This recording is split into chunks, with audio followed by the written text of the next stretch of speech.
नमस्कार दोस्तों, मैं संदीप अग्रेडी स्वागत करता हूं अपने चैनल एडवेंचर स्टडी में। दोस्तों, RRB group D previous year practice session series में आज 17 अगस्त को थर्ड शिफ्ट में आए हुए मैथ के जितने भी क्वेश्चन हैं उनकी प्रैक्टिस करेंगे। जैसे कि आप जानते हैं, इससे पहले हमने 2 शिफ्ट की प्रैक्टिस किया हुआ है, तो आज तीसरे शिफ्ट की प्रैक्टिस करेंगे। तो चलते हैं फिर अपने क्वेश्चन पे। पहला क्वेश्चन है, तो जैसे दिया हुआ है 4x² + 7x - 21 = 0, ये हमारा द्विघात समीकरण है। तो द्विघात समीकरण के मूलों का योग जो होता है अल्फा + बीटा बराबर -b/a। तो अगर गुणनफल वो लेगा तो अल्फा × बीटा बराबर c/a। तो मूलों का योग हो जाएगा। तो यहाँ ये a है, ये b है और ये c है। तो अल्फा + बीटा बराबर -b/a। तो b क्या है 7, माइनस का 7/a/4। तो -7/4 हमारा आंसर हो जाए, जो कि हमारा सी आंसर सही है। चलिए नेक्स्ट क्वेश्चन पे चलते हैं।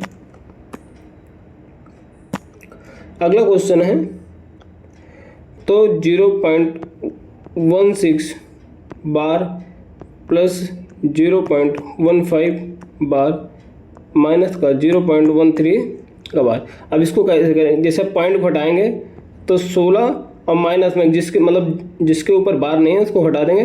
बटे में क्या लिखेंगे कि जितने के ऊपर बार है उतना 9 और जिसमें नहीं है उसको 0। सेम यहाँ भी करेंगे, 15 - 1 बटे में 90। ये सेम यहाँ 13 - 1 बटे में 90। तो यहाँ क्या हो जाएगा 15/90 प्लस 14/90 और माइनस का 12/90। तो नीचे तो 90 सब में है, तो नीचे 90 लिख देते हैं। तो 15, 14, 29, 29 में से 12 गया तो 17। तो हमारा आंसर क्या हो जाएगा 17/90, जो कि बी आंसर से। चलिए नेक्स्ट क्वेश्चन पे चलते हैं। अगला क्वेश्चन है, 6 वर्ष पूर्व एक पिता की आय उसके पुत्री की तत्कालीन आय की 6 गुनी थी। तो 6 वर्ष के पहले की बात कर रहा है, 6 वर्ष पूर्व। तो अब पिता की जो आय है उसके पुत्री की आय की 6 गुनी है। तो पुत्री का अगर 1 है तो पिता का 6 होगा। 3 वर्ष बाद, ये 6 वर्ष पहले की बात है, यहाँ 3 वर्ष बाद। तो 3 वर्ष बाद क्या हो जाएगा, पिता की आय उसकी पुत्री की आय की 3 गुनी है। तो पिता की आय 3 गुनी पुत्री की। तो अब यहाँ क्या देखते हैं हम, देखें दोनों का अंतर जो है यहाँ पे 5 का है और यहाँ पे 2 का है। तो सबसे पहले इस अंतर को हम बराबर करेंगे। तो इसके लिए हम ऊपर में 2 का गुणा कर देंगे और नीचे में 5 का गुणा कर देंगे। तो हमारा क्या आ जाएगा, रेशियो क्या आ जाएगा, तो 6 दूनी 12/2 और ये क्या हो जाएगा 15/5। अब यहाँ देखेंगे, यहाँ भी बराबर है, देखिए ये बराबर है, यहाँ भी 3 का अंतर है, यहाँ भी 3 का अंतर है। तो अब क्या, अब जैसे यहाँ दिया क्या है, जो हमारा साल का अंतर है 3 है, लेकिन एक्चुअल में कितना है 6 3 9 साल का है। तो 9 किसके बराबर है 3 के, तो मतलब 1 बराबर हो जाएगा 3 के। तो हमें ज्ञात क्या करना है, पुत्री की वर्तमान आय। तो पुत्री की वर्तमान आय ज्ञात करने का, अब 3 वर्ष बाद की हम आय ज्ञात करेंगे। तो पुत्री की 3 वर्ष बाद आय क्या हो जाएगी, अब पुत्री की 3 वर्ष बाद आय कितना है 5 है। तो 5 में हम अगर 3 का गुणा कर देंगे तो 15 हो जाएगी। तो लेकिन 15 क्या है हमारा 3 साल बाद की आयु है, और 3 साल पहले के अब जो वर्तमान के समय है, तो 15 - 3 तो हमारा 12 वर्ष आ जाएगा, जो कि हमारा ए आंसर है। चलिए नेक्स्ट क्वेश्चन देखते हैं। 2 अंकों वाली ऐसी संख्या ज्ञात कीजिए जो 2 और 4 दोनों से विभाज्य है। तो 2 और 4 दोनों से विभाज्य होने के लिए सबसे पहले हम इन दोनों का एलसीएम ले लेंगे। 2 और 4 का एलसीएम क्या 4 ही आ जाएगा। तो अब 2 अंकों वाली ऐसी संख्या कहते हैं, हम 2 अंकों की मतलब 10 से लेके 99 तक कितनी ऐसी संख्या है जो 2 और 4 से विभाज्य है। तो हम पहले 1 से 10 तक देखेंगे। 1 से 10 में कितना है, तो 1 से 10 में 10 बटे अगर हम एलसीएम से भाग करेंगे तो दो ही बार जाएगा, तो हमारा 1 से 10 तक 2 है। और 1 से 99 तक, तो 99 में हम 4 का भाग देंगे तो यहाँ 24। तो 1 से 99 तक टोटल कितना 24 है। तो हमें क्या निकालना है, 10 से 99 तो 24 माइनस 2 तो हमारा 22, जो कि हमारा बी आंसर है। चलिए नेक्स्ट क्वेश्चन देखते हैं। यह द्विघात समीकरण 5x² प्लस bx प्लस 4 बराबर 0 है। तो मूलों का योग दिया है, तो मूलों का योग क्या है, a प्लस बी माइनस में b अपन a। तो b कितना है, b का b दिया है, a बराबर 5 है, ये a की वैल्यू है, ये c है और ये b है, तो a बराबर 5 है। तो लेकिन एक्चुअल में दिया कितना 9, तो माइनस b बराबर हो जाएगा 45, तो b बराबर आ जाएगा माइनस का 45, जो कि डी आंसर सही। अब जैसे यहाँ मूलों का योग पूछ दिया हुआ है, अगर मूलों का गुणन बोलेगा तो मूलों का गुणन होता है a गुणे b बराबर c अपन में। चलिए नेक्स्ट क्वेश्चन देखते हैं। यदि x बराबर 2 होने पर 5 plus x 2x plus 7 6x plus 9 और y का समानुपात में है तो y का मान ज्ञात कीजिए। तो अगर x बराबर 2 है तो ये 5 प्लस एक्स कितना हो जाएगा 7, और 2x प्लस 7 कितना हो जाएगा, तो 4 7 4 11, और 6x प्लस 9 6 2 12 12 8 21, और अगली संख्या y है। अगर ये समानुपात में है तो यहाँ हम समानुपात का चिन्ह लगा देंगे। तो समानुपात में क्या करेंगे, अंदर का गुणा अंदर से, बाहर का गुणा बाहर से, तो 7 गुणे y बराबर 11 गुणे 21।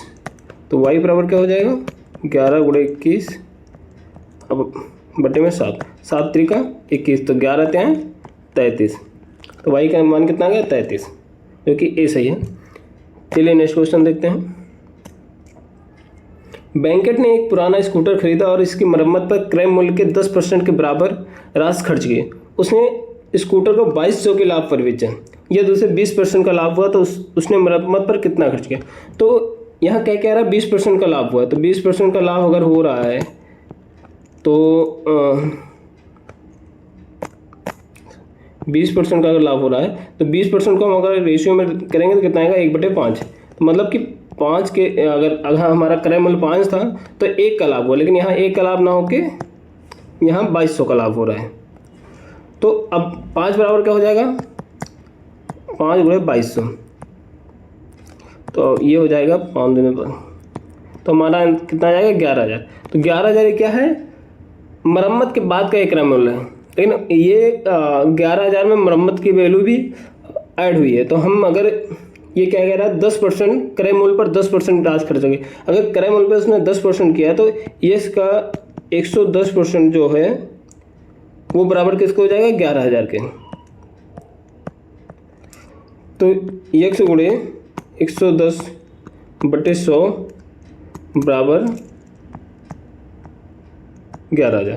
तो x बराबर क्या आ जाएगा, इधर से 100 ऊपर चला जाएगा, नीचे में 110 आ जाएगा।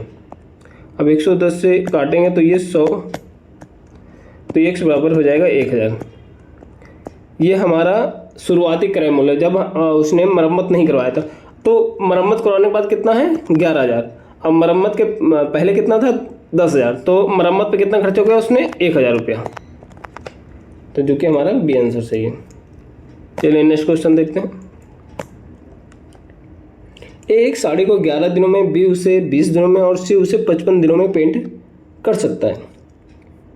तो एक क्या कह रहा है ए 11 दिन और बी 20 दिन और सी कितना है, सी का है 55 दिन। तो हम इसका टोटल वर्क निकाल लेंगे। हम क्या करते हैं इस एलसीएम लेंगे। तो एलसीएम क्या है 11 तो 11 रहेगा, 20 का 5 गुणे 4 और जो 55 का हो जाएगा 11 गुणे 5, तो एलसीएम हो जाएगा 11 5 55 220 एलसीएम हमारा हो जाएगा। तो एक ही एक दिन की कार्य क्षमता क्या होगी,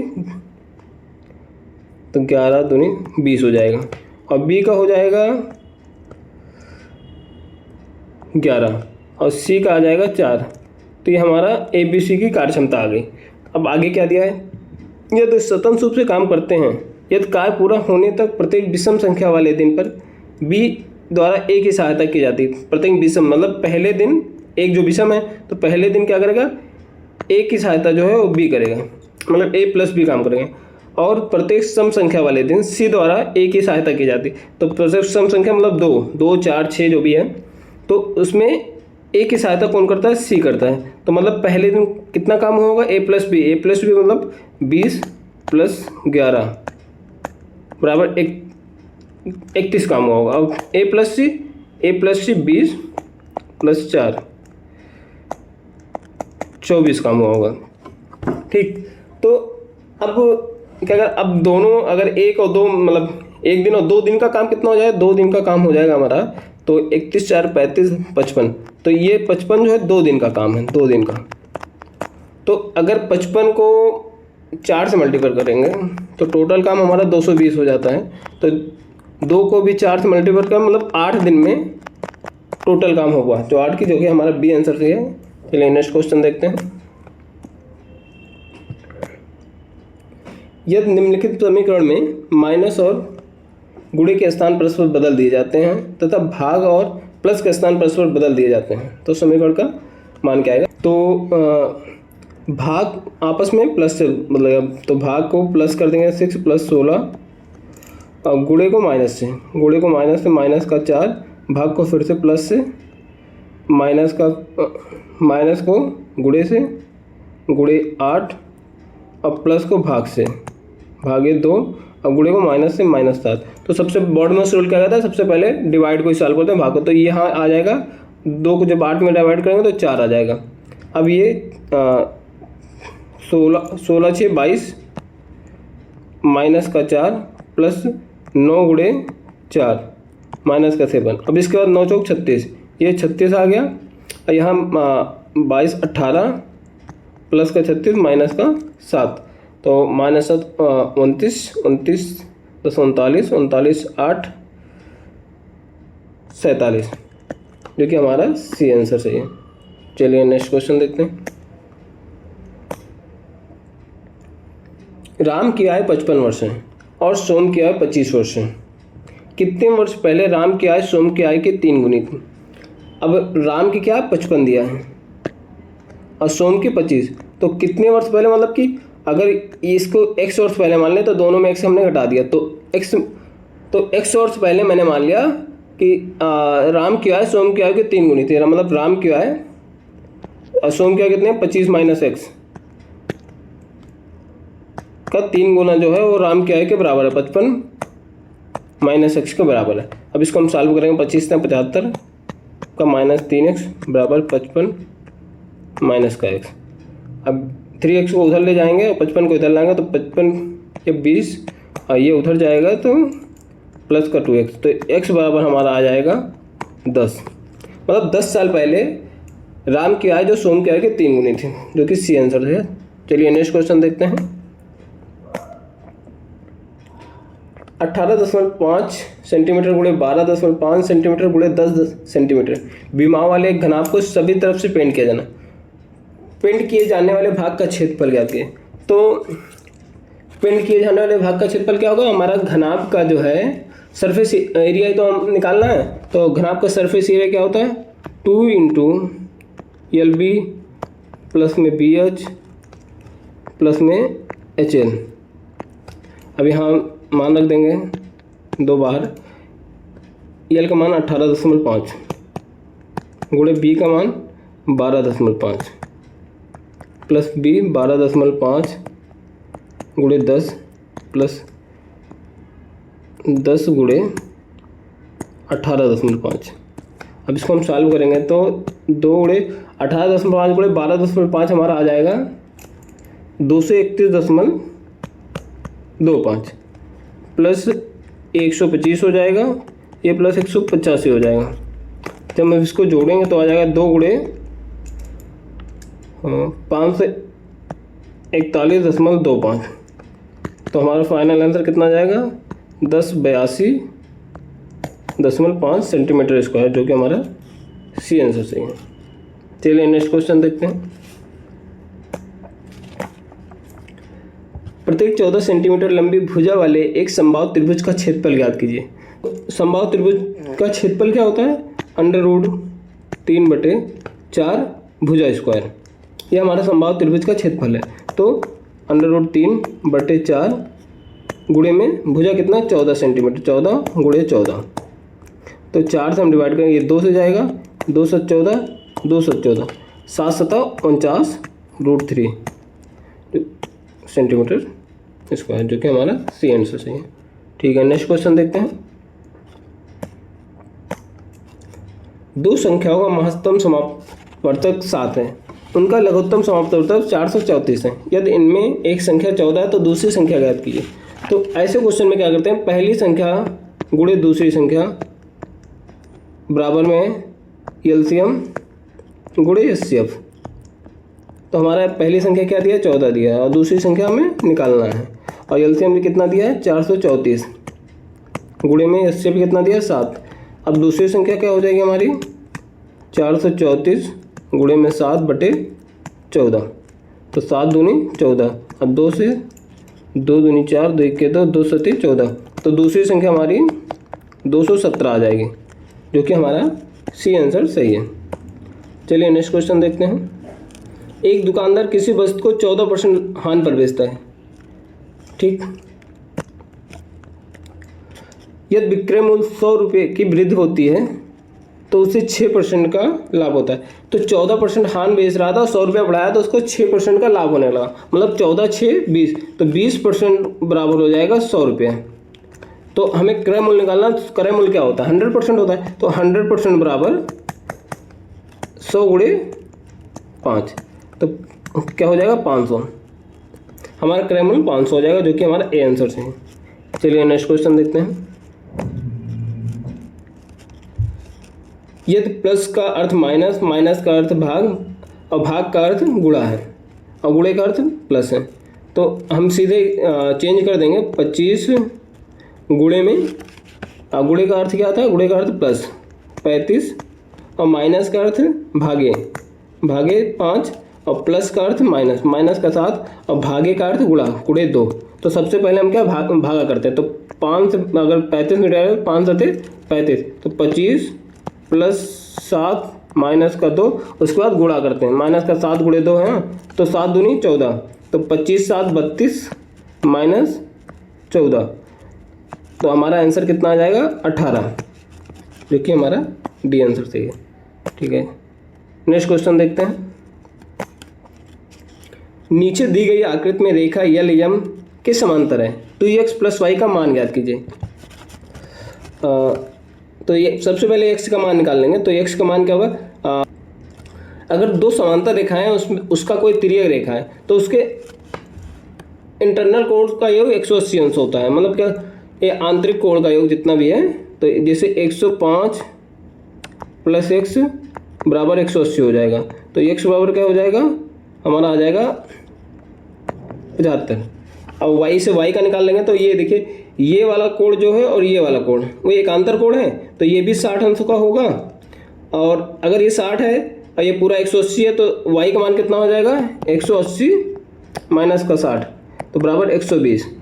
तो निकालना क्या है? 2x + y, तो 2 × x कितना? 75 + y 120, तो 75 दूना 150 + 120 हो जाएगा 270, जो कि हमारा ए आंसर सही है। चलिए नेक्स्ट क्वेश्चन देखते हैं। एक व्यक्ति ने 75,000 की धनराशि 17.5% वार्षिक साधारण ब्याज की दर से 6 वर्ष के लिए निवेश की। 6 वर्ष बाद उसे प्राप्त होने वाला मिश्र धन क्या है? तो मिश्र धन के पहले हम ब्याज निकाल लेंगे। तो साधारण ब्याज क्या होता है? साधारण ब्याज का फार्मूला क्या है? सिंपल इंटरेस्ट का फार्मूला क्या होता है? मूलधन गुणे दर गुणे समय बटे में 100। तो मूलधन कितना है? 75,000, और दर कितना है? अगर 7.5 को हम 7 में 14 15/7.5 को हम 15/2 लिख सकते हैं। तो 15/2 गुणे में 100, और समय कितना है? समय 6 साल। अब हम इसको काटेंगे, तो ये 2 0 काट देगा, 2 3 6, तो 750 गुणे 45 बराबर हो जाएगा 33,750। ये हमारा साधारण ब्याज आ गया और मूलधन क्या था 75,000। तो हमारा मिश्र धन कितना हो जाएगा? मिश्र धन 7 5 3 8 7 3 10 1,08,750 जो कि हमारा ए आंसर सही है। चलिए नेक्स्ट क्वेश्चन देखते हैं। x और y एक कार्य को क्रमशः 8 दिन और 12 दिनों में पूरा कर सकते हैं। तो x जो है वो 8 दिन लेता है, y जो है 12 दिन लेता है। तो हम इसका अगर एलसीएम लेंगे तो ये 24 आ जाएगा। तो उनकी एक दिन की मतलब कार्य क्षमता क्या हो जाएगी? 3 और इसकी हो जाएगी 2।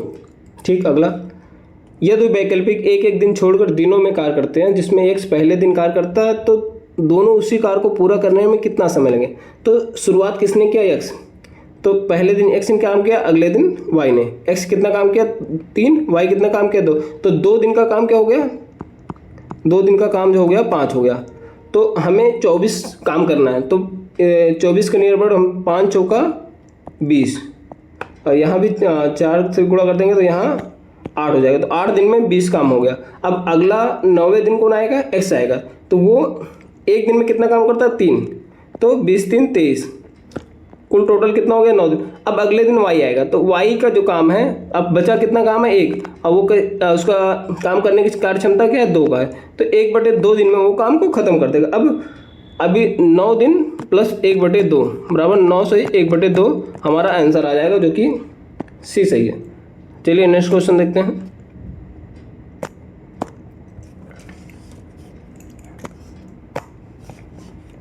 एक व्यक्ति 3 घंटे में 80 किलोमीटर की यात्रा करता है। वह आगे और 2 घंटे की यात्रा करता है। यदि पूरी यात्रा के लिए उसकी औसत चाल 30 किलोमीटर प्रति आवर है तो बाद के 2 घंटों में तय की गई दूरी ज्ञात कीजिए। तो औसत चाल कितना? औसत चाल उसका क्या है? औसत चाल 30 किलोमीटर प्रति आवर दिया है। तो 30 और टोटल समय कितना? 2 घंटे यहाँ और 3 घंटे यहाँ, मतलब 5 घंटे में। तो उसका दूरी कितना हो जाएगा? 30 गुणे 5 बराबर 1500। 30 गुणे 5 बराबर 150। 150 किलोमीटर उसका दूरी हो गया, टोटल दूरी हो गया। अब वो क्या करा? 80 किलोमीटर 3 घंटे। तो 80 किलोमीटर उसने 3 घंटे में चल दिया, बचा कितना? 70 किलोमीटर। तो अगला बचा हुआ दूरी जो है वो 2 घंटे में तो चल रहा है, तो 70 किलोमीटर वो 2 घंटे में चलेगा। चलिए नेक्स्ट क्वेश्चन देखते हैं। दी गई आकृति में कोण ABC बराबर कोण ABD ये दोनों कोण बराबर है। भुजा BC बराबर BD के हैं। तो त्रिभुज CAB, तो ये बताना है हमें। तो यहाँ पे देखो, एक भुजा ये बराबर, एक भुजा ये बराबर, एक भुजा ये बराबर, एक कोण ये बराबर, एक कोण ये बराबर। लेकिन ये वाला AB जो भुजा है ये दोनों में कॉमन है। AB कॉमन भी है, इसको बराबर भी कह सकते हैं। तो मतलब कि त्रिभुज, ये दोनों त्रिभुज जो है समरूप त्रिभुज है। ये समरूप त्रिभुज की कंडीशन है कि नहीं? ये समरूप त्रिभुज हो गया। तो अगर त्रिभुज CAB समरूप है किसके? तो समरूप किसको हो जाएगा? अब यहाँ पे उसी भुजा से लेंगे जो दिया हुआ है। तो CAB, तो C से चलेंगे, मतलब यहाँ से D से चलेंगे, DAB जो कि हमारा B सही है। चलिए नेक्स्ट क्वेश्चन देखते हैं। अरुणा की एक छोटी बहन है जिसकी आयु अरुणा से 8 वर्ष कम है। तो अरुणा से 8 वर्ष कम है। यदि अरुणा की बहन की आयु 18 वर्ष है तो अरुणा की जो बहन है उसकी उम्र कितनी? 18 है। तो अरुणा की आयु कितनी होगी? अरुणा की बहन कितनी छोटी है? उससे 8 वर्ष छोटी है। तो अरुणा की आयु कितनी हो जाएगी? 18 प्लस 8 बराबर 26 वर्ष, जो कि हमारा डी आंसर सही है। चलिए नेक्स्ट क्वेश्चन देखते हैं। यह 2 की पावर x गुणे में 4 की पावर 12 गुणे में 8 की पावर 3 बराबर 16 की पावर 11 है।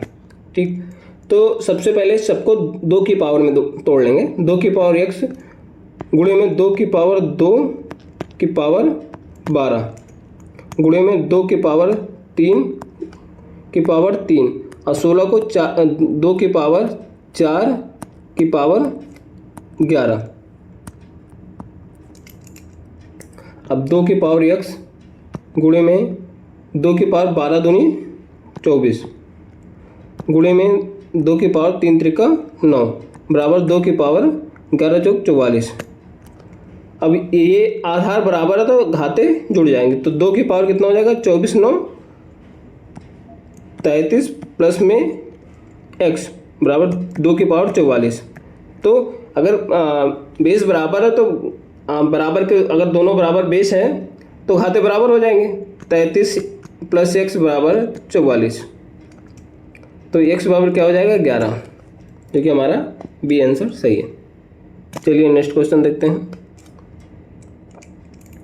यदि x अपान वाई बराबर 3/2, तो हम यहाँ क्या करेंगे, x बराबर 3 ले लेंगे, y बराबर 2 ले लेंगे और इस समीकरण को संतुष्ट करेंगे। तो x बराबर 3 है तो 3 त्रिका 9 प्लस 2 दूनी 4 बटे में 3 त्रिका 9 माइनस 2 दूनी 4 9 4 13 13 बटे 5 हमारा जो कि सी सही है। चलिए नेक्स्ट क्वेश्चन। जब थीटा एक न्यून कोण है तो अब यहाँ ए का मान निकालना है, तो कासेक थीटा माइनस कॉट थीटा का होल स्क्वायर बराबर 1 माइनस कास थीटा बटे ए। तो हम कासेक थीटा को क्या लिख सकते हैं 1 में साइन थीटा, ठीक, और माइनस काट को क्या लिखते हैं कास थीटा अपान में साइन थीटा का होल पावर, ठीक, 1 माइनस कास थीटा बटे में ए। तो यहाँ दोनों में साइन कॉमन है तो 1 माइनस कास थीटा बटे में साइन थीटा की पावर 2, इधर वाला यही रहेगा तो इसको हम सॉल्व करेंगे। तो 1 माइनस साइन थीटा को क्या लिख सकते हैं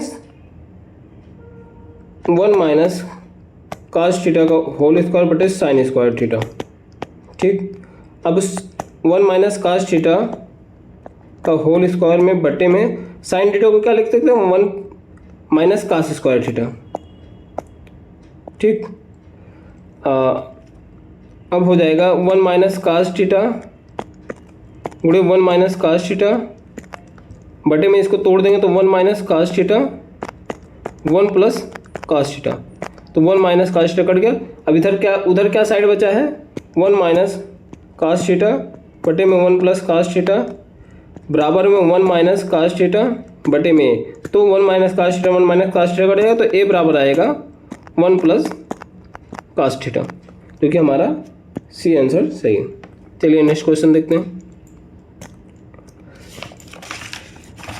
शांति और कीर्ति की वर्तमान आय का अनुपात 7:3 है। तो वर्तमान अनुपात दिया है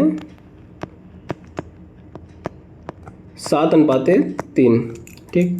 5 वर्ष बाद क्या हो जाएगा 5 वर्ष बाद शांति का 40 हो जाती, तो 5 वर्ष बाद शांति का 40 हो जा रही, तो 5 वर्ष पहले कितनी रही होगी 35। लेकिन हमारा रेशियो में देखेंगे तो रेशियो में क्या बोल रहा है कि 35 9 के 7 है, तो 7 बराबर 35, तो 1 बराबर 5।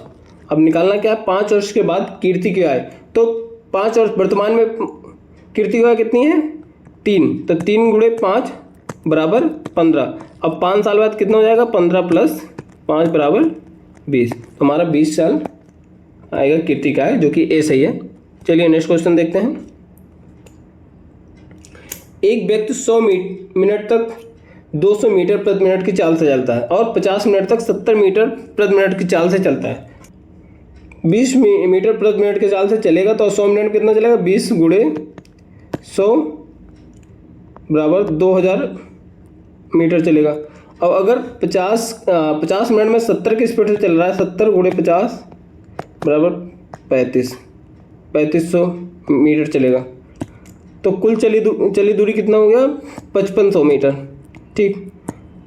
कुल दूरी 5500 मीटर चला तो उसकी औसत चाल कितना, दूरी क्या है 5500 है और टोटल समय कितना लगा है 100 यहाँ और 50 यहाँ, मतलब 150 मिनट। अब 150 के यहाँ काटेंगे तो 5 15 11 25 55 110 बटे 3 हमारा मीटर प्रति मिनट हमारी एवरेज स्पीड आ जाएगी, जो कि हमारा सी सही है।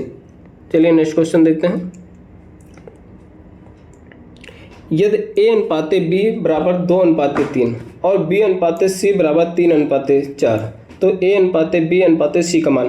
तो ऐसे क्वेश्चन क्या है, अगर B बराबर है तो हम सीधा लिख भी सकते हैं A अनुपात B अनुपात C, मतलब जो कॉमन वाली वैल्यू है अगर वो बराबर है तो हम उसको सीधा लिख सकते हैं 2:3:4, क्योंकि हमारा सीधा आंसर डी सही है। लेकिन अगर कोई भी जो कॉमन वैल्यू बराबर नहीं है तो हम कैसे करते हैं, तो हम सीधा लिख लेंगे A अनुपात B अनुपात C बराबर हो जाएगा, A अनुपात B क्या दिया 2:3 और B अनुपात C क्या दिया 3:4। अब हम इसको बढ़ा देंगे, 3 के पीछे 3 भर देंगे और 3 के आगे भी, मतलब जो ये संख्या है उसको आगे भर देंगे और जो ये संख्या है उसको पीछे भर देंगे। अब हम ऊपर नीचे गुणा कर देंगे, 3 दूनी 6, 3 त्रिका 9, 4 3 12। अब अगर इसको सॉल्व करेंगे अपन तो इसमें 3 से डिवाइड करेंगे तो आएगा 2:3:4। चलिए नेक्स्ट क्वेश्चन देखते हैं। निम्नांकित ग्राफ का ध्यानपूर्वक अध्ययन कीजिए और उसके आधार पर पूछे गए प्रश्न का उत्तर दीजिए। हम नीचे ही पहुँचते हैं सीधा। कंपनी ए के लिए 2015 से 2016 तक उत्पादन में लगभग कितने % की कमी हुई है। कंपनी ए के लिए, कंपनी ए कौन सी है, कंपनी ए डार्क लाइन वाली है। तो कंपनी ए 2015 से 2016 के 2015 में कितना था 3 था, 2016 में 2.5 हो गया है। तो 3 में से 2.5 का ये कमी हुआ है। और कितने पे कमी हुआ है, 3 पे कमी हुआ है। तो अब इसको हम परसेंटेज में बदलेंगे तो हमारा ये पॉइंट नीचे आ जाएगा 10 हो जाएगा 50/3, जो कि हमारा 16.67 आ जाएगा। इसमें कोई ऑप्शन सही नहीं है, लेकिन हमारा आंसर 16.7 ही आएगा। चलिए नेक्स्ट क्वेश्चन देखते हैं। तो आज के लिए इतना ही दोस्तों। अगर आपको हमारा वीडियो पसंद आया हो तो प्लीज़ चैनल को सब्सक्राइब करें और वीडियो को लाइक भी करें। थैंक यू, धन्यवाद।